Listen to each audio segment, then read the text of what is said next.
Mateus 7, 13 a 29.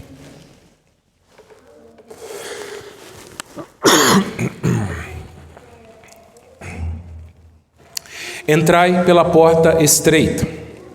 Larga é a porta, e espaçoso o caminho que conduz para a perdição. E são muitos os que entram por ela. Porque estreita é a porta, e apertado o caminho que conduz para a vida. E são poucos os que acertam com ela. Acautelai-vos dos falsos profetas, que se vos apresentam disfarçados em ovelhas, mas por dentro são lobos roubadores. Pelos seus frutos os conhecereis. Colhem-se porventura uvas dos espinheiros ou figos dos abrolhos? Assim, toda árvore boa produz bons frutos, porém, a árvore má produz frutos maus. Não pode a árvore boa produzir frutos maus, nem a árvore má produzir frutos bons. Toda árvore que não produz bom fruto é cortada e lançada ao fogo. Assim, pelos seus frutos os conhecereis. Nem todo o que me diz, Senhor, Senhor, entrará no reino dos céus, mas aquele que faz a vontade do meu Pai que está nos céus. Muitos naquele dia hão de dizer-me, Senhor, Senhor, porventura não temos nós profetizado em Teu nome, e em Teu nome não expelimos demônios, e em Teu nome não fizemos muitos milagres? Então lhes direi explicitamente, nunca vos conheci. Apartai-vos de mim, os que praticais a iniquidade. Todo aquele, pois, que ouve estas minhas palavras e as pratica, será comparado a um homem prudente que edificou a sua casa sobre a rocha. Caiu a chuva, transbordaram os rios, sopraram os ventos e deram com ímpeto contra aquela casa que não caiu, porque fora edificada sobre a rocha. Todo aquele que ouve estas minhas palavras e não as pratica, será comparado a um homem insensato, que edificou a sua casa sobre a areia, e caiu a chuva, transbordaram os rios, sopraram os ventos, e deram com ímpeto contra aquela casa, e ela desabou, sendo grande a sua ruína. Quando Jesus acabou de proferir estas palavras, estavam as multidões maravilhadas da sua doutrina, porque lhes as ensinava como quem tem autoridade, e não como os escribas. As aparências enganam. Provavelmente você já deve ter ouvido essa frase e esse ditado, e talvez já tenha até experimentado ele na prática. Às vezes nós julgamos coisas e pessoas pelas suas aparências. Como alguns dizem, julgamos o livro pela capa. Isso porque muitas vezes temos um conhecimento superficial, aparente, de certas coisas e de certas pessoas.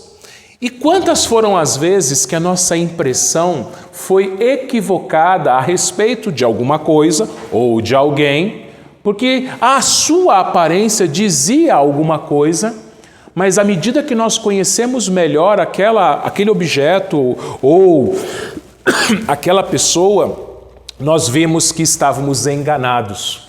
A aparência dizia uma coisa, mas na verdade, internamente, aquilo era bem diferente naquela pessoa ou naquela coisa. Existe uma série de televisão, talvez alguns devam conhecer, uma série britânica chamada Doctor Who. Uma série antiga, ela começou em 1963, mas ela está no ar até hoje, com temporadas atuais. E quem é esse Doctor Who? Doctor Who é um senhor do tempo, um alienígena, mas com aparência humana. E ele viaja no tempo e no espaço com alguns companheiros dele. Só que ao contrário do filme, da trilogia De Volta para o Futuro, em que os viajantes do tempo usavam um belo carro prateado, um DeLorean, Doctor Who usa como sua máquina do tempo uma cabine telefônica. Uma cabine telefônica de polícia de Londres, azul. E quem olha para aquela cabine não dá nada por ela. Ela tem uma aparência comum. Tanto que, à primeira vista, as pessoas chegam para o Dr. Who e falam para ele o seguinte: cabe mais de uma pessoa aí dentro? E a resposta dele é sempre a seguinte: ela é maior por dentro do que por fora. O nome dessa cabine é TARDIS. E quando se entra pela porta dessa cabine da TARDIS, você se surpreende o que tem lá dentro. Por fora, uma pequena cabine telefônica, mas por dentro é a casa e também a nave do Dr. Who. Ali dentro, ela é tão grande que ela possui uma sala de controle, um grande guarda-roupa, uma biblioteca, uma cozinha, uma sala de telescópio e até uma piscina. Todo esse monte de coisa, todo esse espaço enorme dentro de uma cabine telefônica. De fato, as aparências enganam. E Jesus, aqui nesse texto, ele encerra o seu Sermão do Monte ensinando a mesma coisa. Que nós podemos ser enganados pelas aparências. E às vezes, de fato, somos. As aparências enganam. Neste mundo, o reino de Deus, aparentemente, é pequeno. São poucos, pobres e fracos, os seus discípulos. São pessoas rejeitadas pelo mundo, são pessoas perseguidas, são pessoas que passam por grandes sofrimentos voluntariamente, pessoas que escolheram voluntariamente entrarem pela porta estreita e trafegarem, caminharem durante suas vidas por um caminho apertado. São pessoas que têm a aparência de fragilidade, mas são fortalecidas por Deus.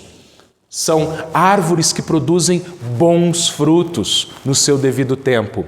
São pessoas que são aparentemente iguais a todas as outras, mas foram firmadas na rocha que é Jesus Cristo e não sobre a areia. E Jesus, meus irmãos, ele está, como eu disse, encerrando o seu sermão.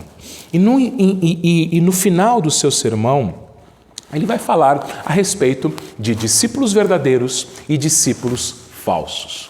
Jesus ele pregou o seu sermão aos seus discípulos. Quando você vai lá no começo do Sermão do Monte, em Mateus capítulo 5, nós vemos que as multidões elas cercam Jesus e os seus discípulos se aproximam dele e ele começa a falar. Ou seja, as multidões estavam ali em volta de Jesus, mas Jesus se dirige apenas aos seus discípulos.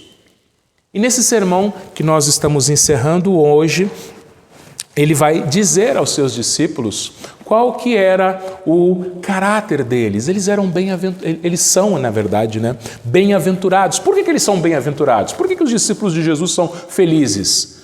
Não pelas aparências do mundo, mas eles são felizes porque eles são perseguidos, porque eles choram, porque eles são pobres de espírito. E a felicidade deles se dá porque o seu choro será consolado, porque deles é a terra, porque deles também é o reino dos céus. Jesus também mostrou qual é a identidade dos discípulos. Eles são a luz do mundo, o sal da terra. Onde quer que um discípulo de Jesus chegue, ele faz a diferença, mesmo que ele seja sozinho. Se numa sala de aula houver apenas um crente, ele faz a diferença. Se num ambiente de trabalho só tiver um discípulo, ele faz a diferença. Depois Jesus mostra a lei, a relação dele com a lei e dos seus discípulos com a lei. Ele veio para cumprir a lei, não para revogá-la, e os discípulos devem fazer o mesmo, de coração, obedecendo a lei, não tendo ódio nos seus corações, não cobiçando a mulher ou o homem do próximo, amando até mesmo seus próprios inimigos, falando sempre a verdade. Depois, meus irmãos, isso no capítulo 5, Depois no capítulo 6, Jesus ele vai nos ensinar que todas as nossas boas obras devem ser feitas não para impressionar as outras pessoas, mas para que Deus veja. Jesus também fala que nós não devemos andar ansiosos, não acumulando tesouros nos céus, mas confiando que nós temos um Pai que cuida de nós. Finalmente, no domingo passado nós vimos Jesus nos ensinando que nós devemos ter uma visão clara a respeito de quem nós somos de quem Deus é, aliás, de quem nós somos, de quem é o nosso próximo e de quem Deus é. Agora Jesus vai terminar o seu sermão. E todo sermão ele precisa ser concluído com uma aplicação. É como se Jesus dissesse o seguinte: olha, diante de tudo que eu falei para vocês, vocês precisam tomar uma decisão. Vocês precisam fazer alguma coisa. Quando você ouve um sermão, você ouve tudo aquilo que foi pregado e você às vezes se pergunta: tá bom, entendi, mas e daí? O que eu faço com isso na minha vida? É aí que entra a aplicação. Você deve tomar uma postura, você deve fazer algumas coisas e deixar de fazer outras. E assim Deus vai se agradar de você. E o que Jesus vai ensinar na sua conclusão, na sua aplicação? Ele vai nos mostrar que toda a humanidade se divide em apenas 2 grupos. Num tempo de polarização, inclusive política, e as pessoas têm tantas opções, uma pluralidade de coisas, fala-se em diversidade, muitas coisas. No final das contas, Jesus nos ensina que só existem 2 grupos de pessoas. Um grupo é aquele que entra pela porta estreita, caminha pelo caminho apertado, que dá bons frutos durante a sua vida e que tem a sua vida alicerçada sobre a rocha. Virão as tempestades da vida, virão as tribulações da vida, mas essas pessoas, esse grupo de pessoas vai permanecer firme. Um outro grupo de pessoas, muito maior, é aquele grupo que entra pela porta larga, caminha pelo caminho espaçoso, que dá frutos maus e que, quando vem as tempestades da vida, elas desmoronam. E o final das pessoas desse grupo será a destruição. Então Jesus ele mostra que existem 2 grupos. Ele vai usar 3 ilustrações que são os 3 desenhos que as crianças estão fazendo. Primeiro, ele nos mostra que diante de tudo que ele nos ensinou, nós precisamos escolher uma porta e uma estrada. Versículos 13 e 14. Entrai pela porta estreita, larga é a porta, espaçoso o caminho que conduz para a perdição, e são muitos os que entram por ela. Porque estreita é a porta e apertado o caminho que conduz para a vida, e são poucos os que entram por ela. Jesus ele nos apresenta, meus irmãos, 2 portas. Imaginem essas portas. Uma é bem apertada, bem estreitinha. E outra é uma porta grande, uma porta larga, onde passam muitas pessoas. Pensa, por exemplo, numa porta de um local pequeno. E pensa, por exemplo, numa porta de shopping, uma porta de um ambiente grande. Jesus está diferenciando essas 2 portas. E essas 2 portas, elas dão acesso a caminhos. A porta estreita, ela vai dar acesso a um caminho estreito também, um caminho apertado, cheio de obstáculos, difícil. E a porta larga vai dar vazão a uma grande avenida, um caminho largo onde muitas pessoas trafegam. E o problema, meus irmãos, é o destino. Enquanto a porta estreita e, consequentemente, o caminho estreito, o caminho apertado, difícil, tem como destino final a vida, o caminho largo, a porta larga e o caminho largo tem como destino final a morte. Deixa eu te contar uma coisa. Toda vez que eu faço uma viagem, antes de sair de casa, eu traço a rota. E hoje em dia, com recursos, como GPS, por exemplo, fica mais fácil a gente traçar a rota. E eu geralmente gosto de pegar o melhor caminho, as melhores estradas, de preferência duplicadas, mesmo que sejam pedagiadas. Por quê? Porque são estradas mais seguras. Ali você tem monitoramento, ali você tem policiamento, ali você tem um asfalto em melhor condição, ali você tem mais segurança. Deixa eu te dar um exemplo.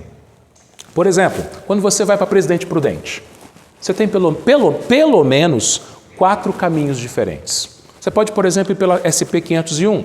Você vai lá por Irapuru, depois você vai passar por Flora Rica e você vai chegar até Prudente. Um segundo caminho possível é você ir por Flórida Paulista. Por Flórida dá? Dá! Você vai até Flórida e de Flórida você pega uma estrada vicinal de terra e você chega em Prudente. Uma terceira possibilidade é você ir por, eu falei Irapuru, falei Flórida, você pode ir por Mariápolis também. Mariápolis, da mesma forma, você vai até lá e de lá você pega um trecho de terra e você chega em Prudente. E a quarta forma, que é a que eu prefiro, é você pegar a SP-294, a Comandante, e ir até Parapuã. Parapuã você pega a Assis Chateaubriand e vai para Prudente. Você vai pagar mais pedágio, mas você vai em numa estrada melhor. Agora, meus irmãos, no que diz respeito à vida é o oposto. Se quando você vai fazer uma viagem, eu pelo menos, não sei você, mas eu pelo menos prefiro estradas melhores, que exigem menos do carro, que são mais seguras. No caso da nossa vida, Jesus nos mostra que a estrada melhor, aparentemente melhor, mais larga, mais espaçosa, não é a melhor para a nossa vida. Por quê? Porque o destino é a morte. A questão não é a estrada em si, a aparência da estrada é muito boa.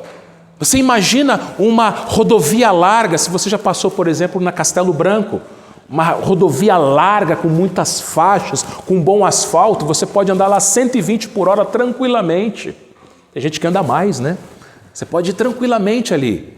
Só que o que acontece? Jesus está falando o seguinte, que essa estrada larga, ela tem como destino final a morte. E muitas pessoas trafegam por ela. Muitas pessoas, inclusive pessoas religiosas, pessoas que dizem ser cristãs, pessoas que professam a fé em Jesus Cristo, trafegam pela estrada larga.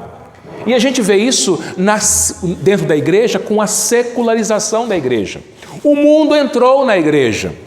E em muitas chamadas igrejas hoje em dia, elas não parecem igreja. Parece que você está num show. Paredes escuras, jogo de luzes, máquina de fumaça, pessoas pulando. Parece que estão num show. E quando a palavra é pregada entre aspas, não é falado do evangelho, não é falado de pecado nem de graça, mas é falado a respeito de autoajuda, são faladas mensagens adocicadas, fofinhas, mensagens que fazem bem para o nosso ego.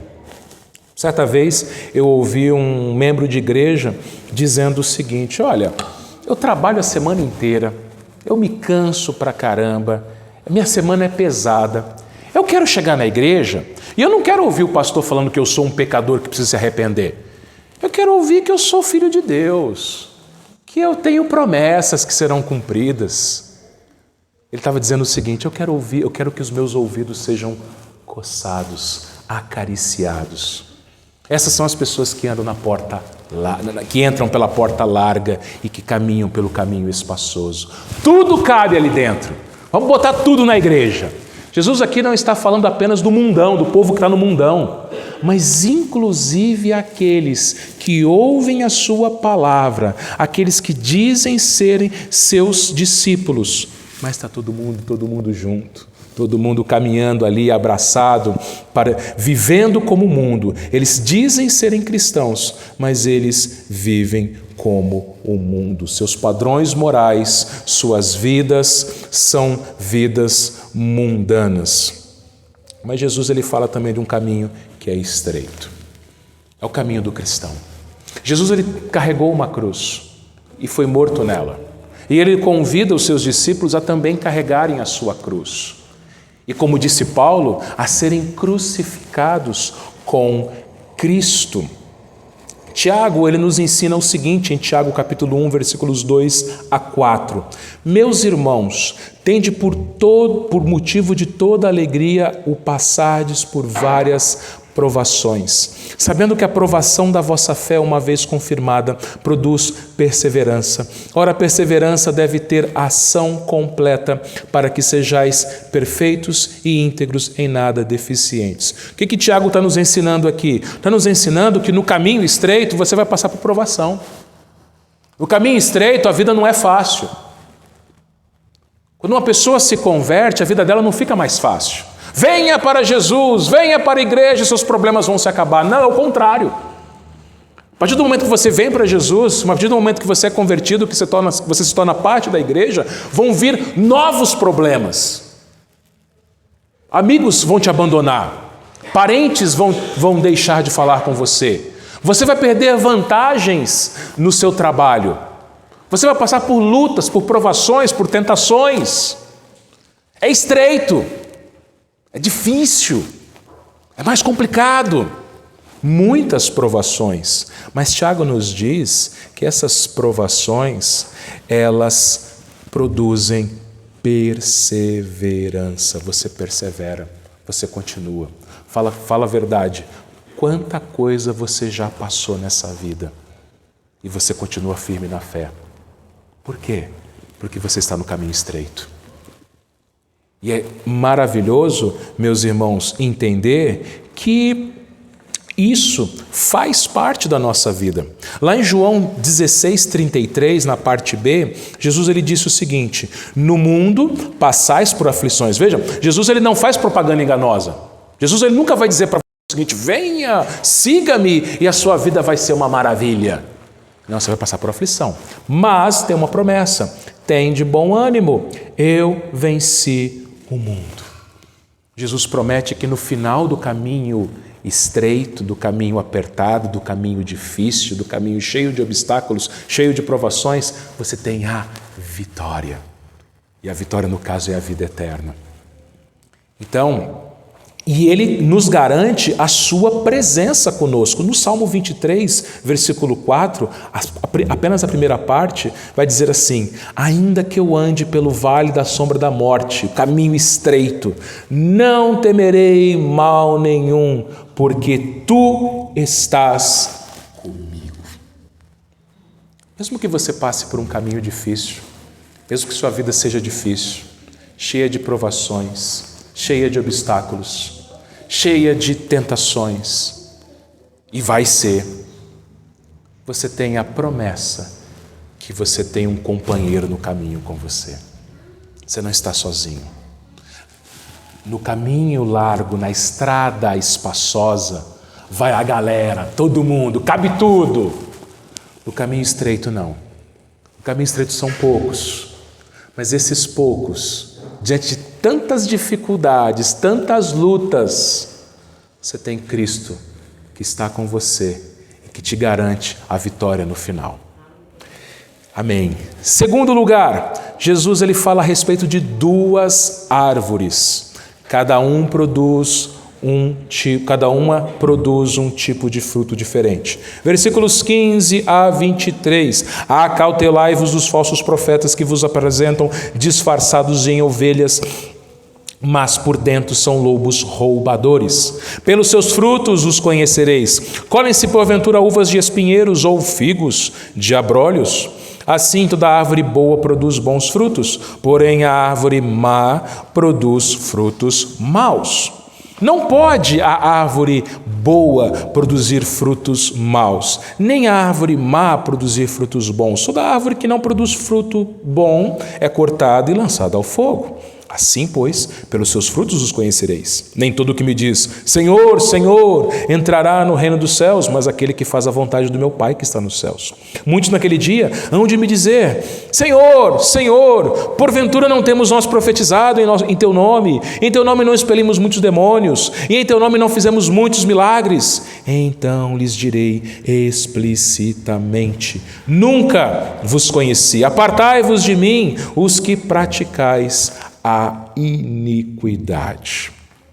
Como eu disse, quando você pensa no caminho largo, na porta larga e no caminho espaçoso, talvez a primeira imagem que vossa vir na sua mente é do povo do mundão.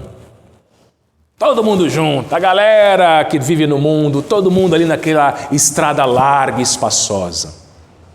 Só que Jesus nos mostra aqui que muitas pessoas que se dizem cristãs são membros de igreja, inclusive alguns são até profetas, são mestres, são pastores, estão entraram pela porta larga, estão no caminho espaçoso.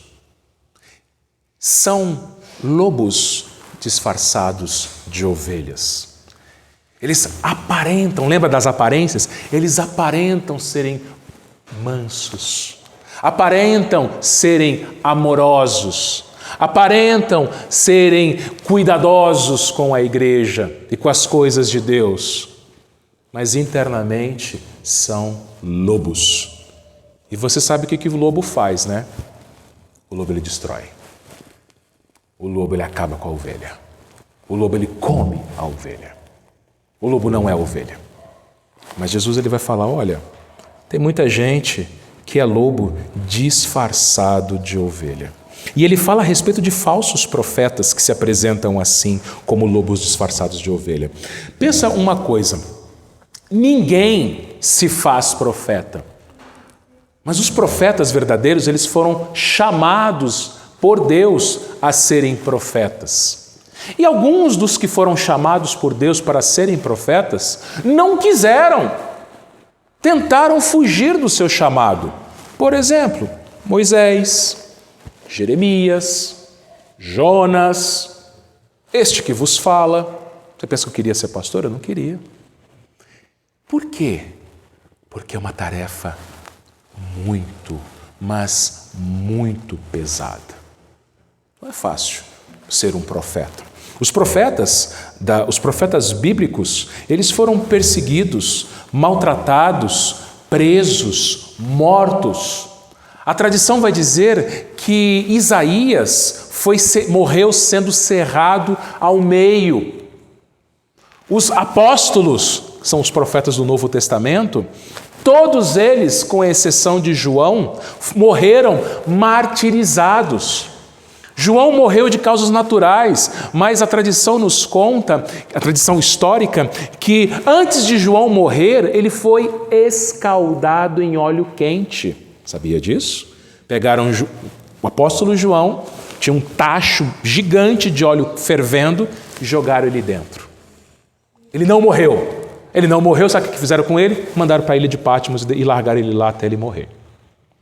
Então, ser um profeta não é assim simples. Ser um pastor, igualmente, mesmo nos dias de hoje, também não é assim simples. Pastores fiéis também são incompreendidos, têm a sua autoridade questionada, são olhados com desconfiança, são injustiçados, maltratados. Por quê?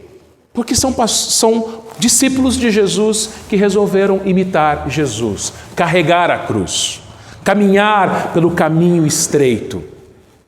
Mas muitos outros são os falsos pastores, são os falsos profetas, são aqueles que dizem Senhor, Senhor. E eles vão falar, e esse pessoal, presta atenção, esse pessoal não é preguiçoso, eles trabalham, eles estão nas igrejas trabalhando. Eles vão, conforme Jesus cita aqui, profetizar em nome de Jesus. Eles vão expulsar demônios em nome de Jesus. Eles vão fazer muitos milagres em nome de Jesus. Em alguns ramos do cristianismo vocês veem isso literalmente. Gente entrevistando o demônio, gente fazendo milagre com um lenço bem suado, que não é abençoado, e coisas desse tipo.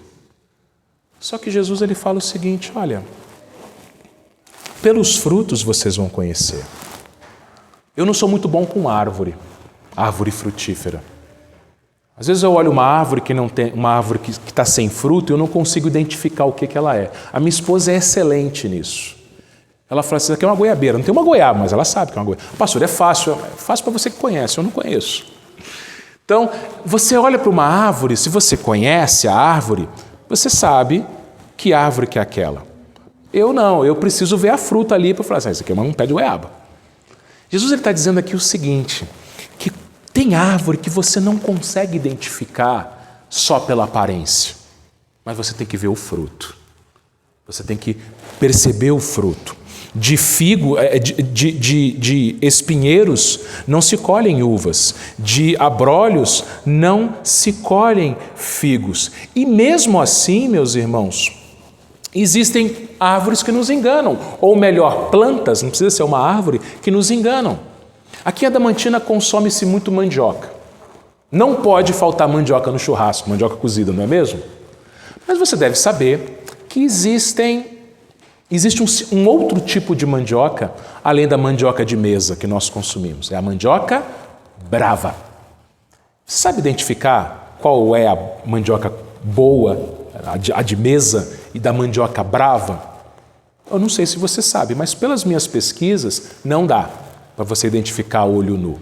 Precisa de um exame de laboratório para você saber qual mandioca, se uma mandioca ela é brava, chamada de mandioca brava, ou se é uma mandioca própria para o consumo. Por quê? Qual que é a diferença delas? Você olha para a mandioca brava, ela é idêntica à mandioca comum.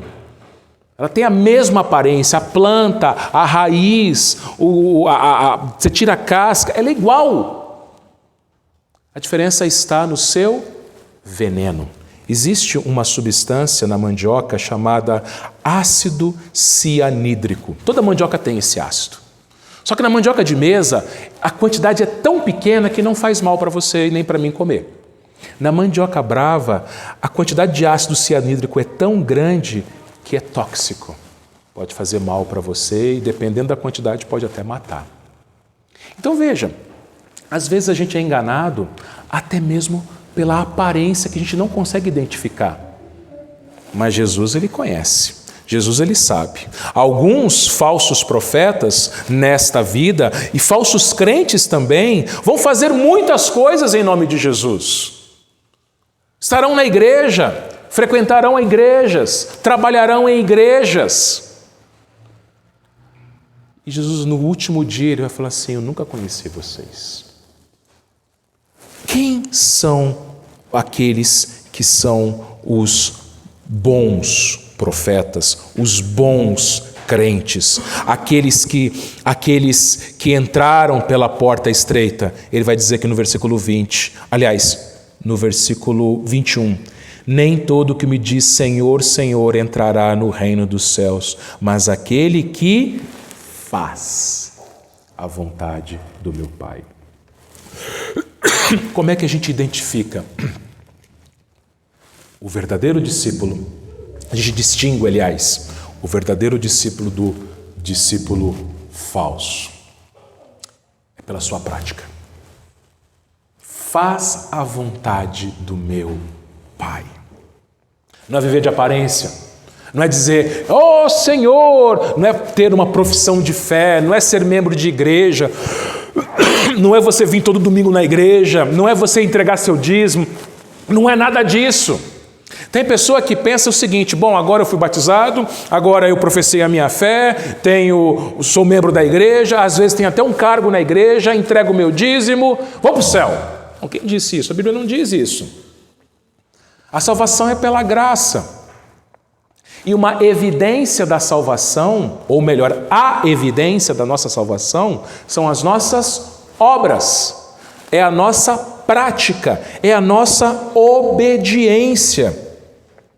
Se nós não formos obedientes à palavra de Deus, nós não somos convertidos de verdade.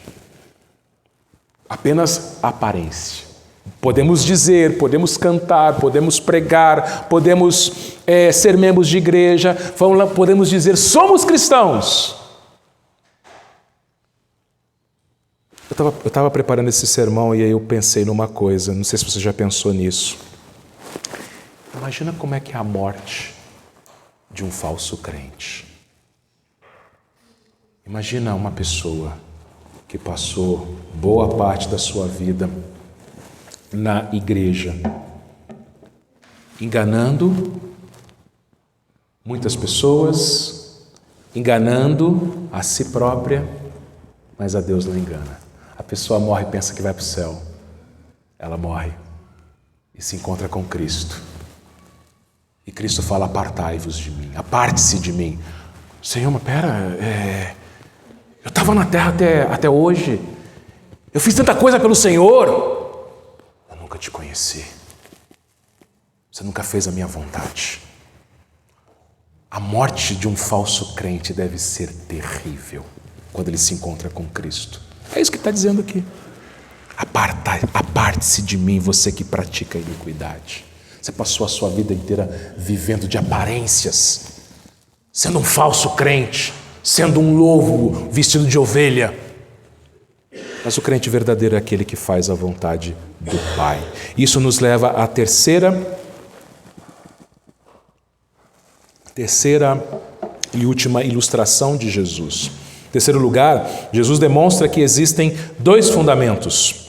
Versículos 24 a 29. Todo aquele que, pois, que ouve essas minhas palavras e as pratica, será comparado a um homem prudente, que edificou a sua casa sobre a rocha. Caiu a chuva, transbordaram os rios, sopraram os ventos, e deram com ímpeto contra aquela casa, que não caiu, mas porque for edificada sobre a rocha.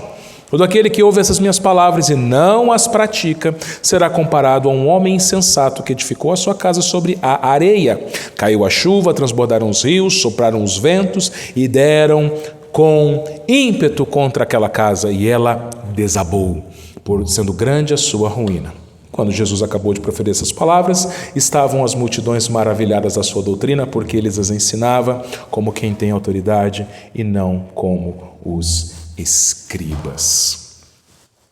Jesus então conclui a conclusão, termina o sermão. Olha, dois grupos de pessoas.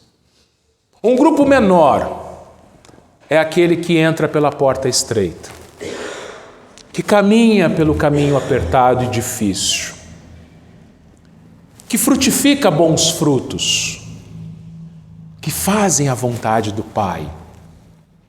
Esse grupo são aqueles que construíram a casa na rocha. E o que é construir a casa na rocha? Ele explica aqui. Ele explica: todo aquele que ouve estas minhas palavras e as pratica. O cristianismo, meus irmãos, é uma religião prática, é vida. Não é uma religião de dogmas, não é uma religião em que você vem na igreja domingo, canta, ouve uma mensagem, vai embora e a sua vida continua do mesmo jeito. Mas o cristianismo é a única religião que transforma a sua vida. Você torna-se uma pessoa diferente, uma nova criatura, uma pessoa transformada.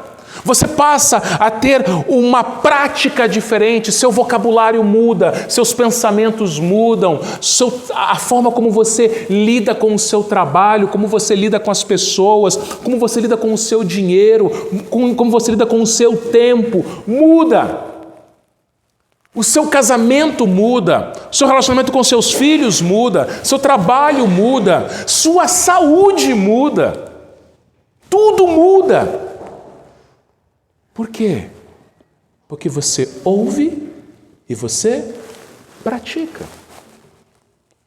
Aqui dentro das quatro paredes do templo ou da igreja, é fácil ser crente. Agora lá fora, no chão da fábrica, na sala de aula, no departamento da empresa, no comércio, na sua casa, na rua, na hora que você está com o celular e ninguém está vendo, essa hora é que você coloca em prática tudo aquilo que você já ouviu. Daqui a pouco, muitas pessoas, inclusive nós, vamos sair da igreja e vamos para casa. Nós temos a nossa igreja aqui local, mas nesse exato momento, muitas igrejas locais estão tendo cultos. No dia de hoje, muitas outras já terminaram. E como é que vai ser a vida dessas pessoas de segunda a sábado? Uma vida dissociada da palavra de Jesus?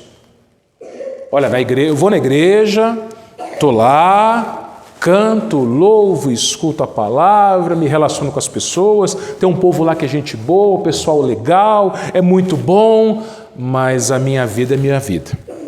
a forma como eu vivo a minha vida, olha, ninguém põe a mão. Então, peraí. Então, a sua casa não está construída sobre a rocha, diz Jesus. E como é que a gente identifica o alicerce? Quando você olha para uma casa, você não vê o alicerce. Se você já teve a experiência aqui de construir, você sabe que quando a gente constrói, vai um dinheirão para onde? Para debaixo da terra. Você não vê esse dinheiro. Esse dinheiro não é visível. É alicerce. É muito dinheiro que vai ali, é muito investimento. Só que você precisa investir muito dinheiro no alicerce para que ele seja bem feito, para que a sua casa fique de pé. Mesmo que chova, mesmo que venha ventania, a sua casa permaneça de pé. De nada adianta você ter uma casa toda bonita, com uma aparência maravilhosa, se o alicerce foi mal feito. Se o alicerce foi feito num solo inapropriado, na areia. Por quê? Porque uma hora a tempestade chega. Chega. Para todo mundo. Uma hora a tempestade chega na vida de todo mundo. E aquele que pratica a palavra de Jesus, vem a tempestade, a chuva, os rios transbordam, eles batem contra aquela casa e qualquer pessoa vai passar pela tempestade, qualquer pessoa vai passar pelo sofrimento, qualquer pessoa vai passar pelas angústias terríveis na vida. Só que a maneira como ela lida com as tempestades é que demonstra quem é quem. Quem é um verdadeiro discípulo, quem é um falso discípulo. O verdadeiro discípulo é aquele que, mesmo depois da tempestade, ele permanece firme. Ele não cai.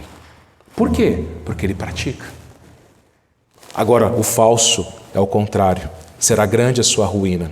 Tiago 1, versículos 22 a 25, vai dizer o seguinte: tornai-vos, pois, praticantes da palavra e não somente ouvintes, enganando-vos a vós mesmos. Porque se alguém é ouvinte da palavra e não praticante, assemelha-se ao homem que contempla num espelho o seu rosto natural, pois a si mesmo se contempla e se retira, e para logo se esquece de como era a sua aparência. Mas aquele que considera atentamente a lei perfeita, lei da liberdade, e nela persevera, não sendo ouvinte negligente, mas operoso praticante, esse será bem-aventurado no que realizar. Ouvinte negligente. Tiago era o irmão de Jesus. Tiago, ele sabia muito bem do que ele estava falando.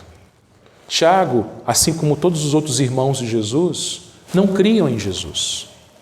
Zombavam de Jesus. Mas depois que Jesus ressuscitou, Tiago se converteu.